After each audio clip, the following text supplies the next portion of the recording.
오늘 우리에게 주신 하나님의 말씀 베드로전서 3장 8절로 12절 말씀입니다. 생명의 샘과 12월 16일 목요일 말씀 형제 사랑 함께 읽겠습니다. 마지막으로 말하노니 너희가 다 마음을 같이하여 동정하며 형제를 사랑하며 불쌍히 여기며 겸손하며 악을 악으로 욕을 욕으로 갚지 말고 도리어 복을 빌라. 이를 위하여 너희가 부르심을 받았으니 이는 복을 이어받게 하려 하심이라. 그러므로 생명을 사랑하고 좋은 날 보기를 원하는 자는 혀를 금하여 악한 말을 그치며 그 입술로 거짓을 말하지 말고 악에서 떠나 선을 행하고 화평을 구하며 그것을 따르라. 주의 눈은 의인을 향하시고 그의 귀는 의인의 간구에 기울이시되 주의 얼굴은 악행하는 자들을 대하시느니라 하였느니라. 아멘. 오늘 말씀은 믿음의 권속들 안에서 무엇을 하고 무엇을 하지 말라는 권면의 말씀이 되겠습니다. 성도가 믿음 때문에 외부적으로 이 당하는 시험이 있을 때 가장 큰 격려와 위로가 있다면 믿음을 함께하는 사람들의 그 위로와 격려와 도움이 될 것입니다. 오늘 말씀을 보면 너희가 다 마음을 같이하여 동정하며 형제를 사랑하며 불쌍히 여기며 겸손하며 외부적으로 여러 가지 시험이 있음을 우리는 이전 본문에서 짐작할 수 있죠. 그 흩어져 있는 성도들이 동족으로부터 당하는 그 시험, 그리고 그곳 원주민들로부터 당하는 여러 가지 오해와 그런 부당함, 그러한 일들에 대한 이야기를 했습니다. 그러한 일들에서 여러 가지 어려움을 당할 때 이렇게 마음을 같이 하라는 것은 서로가 서로에 대하여서 이런 마음과 태도를 가지라 하는 거죠. 그것은 동정하며, 그러니까 남의 어려운 처지, 이렇게 다른 사람의 처지를 자기 일처럼 딱하게 여기고 가볍게 여겨서 정신적으로나 물질적으로나 도움을 베풀어 주라는 그 말씀이죠. 그런 어려움이 있을 때 이 교우들의 물질적인 도움, 그러한 것들을 받을 때 큰 힘이 될 것입니다. 그것은 물질적인 도움이기도 하지만 마음의 선물이기도 하고 나에게 관심을 가지고 있고 기도해주고 있고 그리고 한 몸이다라고 하는 그 의식을 갖게 해주는 것이죠. 그래서 형제를 사랑하며 불쌍히 여기며 겸손하며, 여기서 특별히 이렇게 주목해 볼 말씀은 뭐냐면 9절 말씀이라는 생각이 들어요. 악을 악으로 욕을 욕으로 갚지 말고 도리어 복을 빌라. 이게 형제, 그러니까 교우들 간에 좋은 일만 있는 것은 아님을 또 짐작해요. 이 당시에도 같은 교우들이지만 예수 믿는 사람들이지만 이 서로에게 대해서 좋지 않은 일을 행하고 이렇게 마음을 힘들게 하고 물질적 손해를 입히며 그리고 좋지 않게 송사를 하는 그러한 일들로 인하여서 적지 않게 어려움을 당했던가 봅니다. 그랬을 때 어떻게 할 것이냐? 악을 악으로 갚는 것이 보통이고 욕을 욕으로 갚는 것이 사람들의 그 본능적인 마음입니다. 그런데 이러한 때에 우리 믿는 사람들은 어떻게 처신하고 행동해야 하는가? 그것이 다음의 말씀이죠. 도리어 복을 빌라. 복을 빌어주라는 거죠. 이 대목에서 사도는 예수님의 가르침을 떠올렸을 거라는 생각이 듭니다. 너희를 사랑하는 자를 사랑하면 무슨 상이 있겠느냐라는 말씀이죠. 세리도 그렇게 하지 아니하더냐? 이방인들도 그렇게 하지 아니하더냐? 자기한테 잘하고 자기한테 좋은 사람을 찾아가고 그들을 선대하는 것은 누구나 다 그렇게 할 수 있다는 거죠. 그런데 하나님을 믿는 사람, 은혜 받은 사람은 그 이상이어야 한다는 거죠. 그렇게 해서 복을 빌어주라는 거예요. 원수를 사랑하고 너희를 박해하는 자를 위하여서 기도하라 하는 것이 예수님의 가르침이셨고 몸소 행하신 일이었음을 사도는 경험하여 알았고 들어서 알았고 보아서 알았죠. 그래서 이렇게 얘기해 주는 것입니다. 도리어 복을 빌어주라.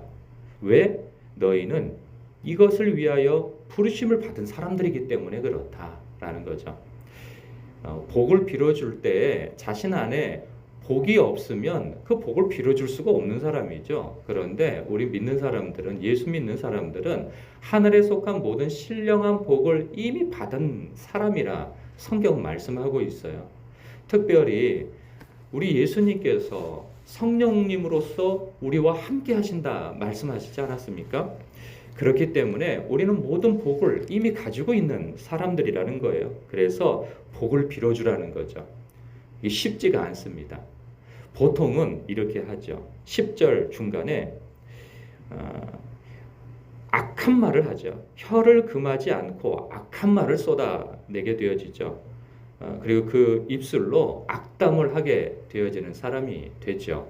그러나 우리 믿는 사람들은 그럴 사람이 아니라는 거예요. 왜? 생명을 사랑하고 좋은 날 보기를 원하는 자들이기 때문에. 생명은 영생이라 보면 되겠죠. 좋은 날 보기를 원하는 자라 함은 마지막 때 부활의 몸을 입고 주님 안에서 그 영광스러운 영접을 받으며 주님 곁에 설 때 착하고 충성된 종이라 한 그러한 칭찬과 영광을 받을 것을 마음에 두고 있는 사람들은 이렇게 산다는 거죠. 악을 악으로 욕을 욕으로 갚지 아니하고 혀를 금하여 악한 말을 그치며 그 입술로 거짓을 말하지 않는다는 거예요. 쉽사리 다른 사람에 대해서 험담이나 뒷담화도 하지 않는다는 거죠.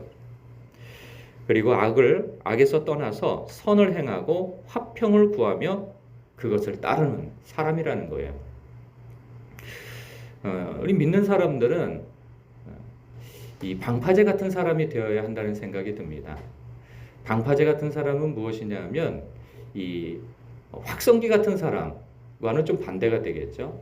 확성기는 이렇게 작은 일도 이렇게 증폭시켜서 침소봉대하는 거죠. 작은 일을 큰 일처럼 여겨가지고 막 여기저기 떠벌리기도 하고 말을 옮기기도 하고 작은 문제를 크게 만드는 그러한 사람이 되겠죠. 그러나 성도는 방파제 같은 사람이 되어야 한다는 생각이 듭니다.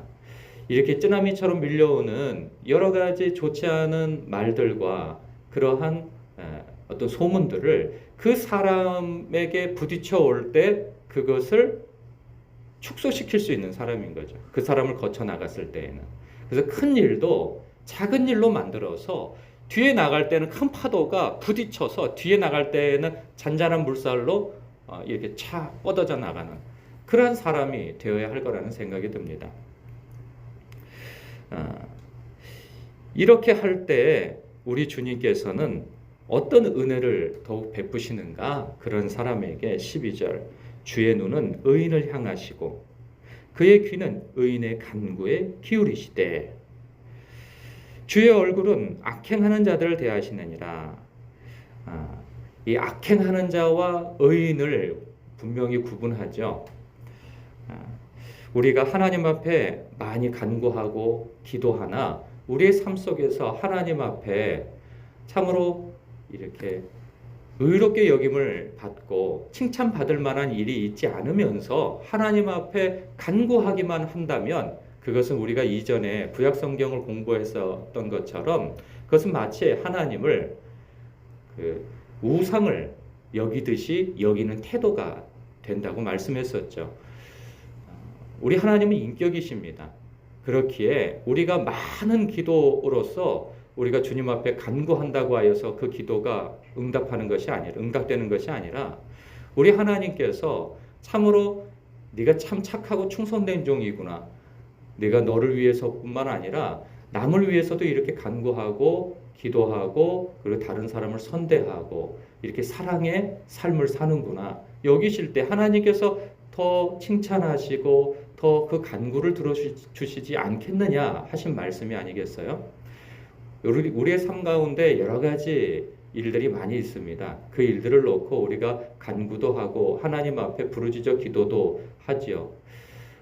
그러나 우리 하나님께서는 우리의 삶 속에서 주님의 말씀과 뜻과 성품에 따라서 서로 사랑하는 사람의 기도를 더 잘 들어주신다는 어찌 보면 마치 그 무슨 뻔한 결론과 같은 그런 말씀이 되겠으나 우리 주님께서는 그렇게 해주신다는 그런 말씀으로 받으시면 되겠습니다. 여러분 오늘 복을 빌어주는 사람으로서 서시기 바랍니다. 오늘 삶 속에서 만나는 사람에게 감사를 표현하시고 그리고 덕을 끼치시며 악을 악으로 그리고 이 욕을 욕으로 갚지 아니하고 오히려 선으로서 악을 갚는 그러한 여러분 되시길 주님의 이름으로 축복합니다. 기도하겠습니다.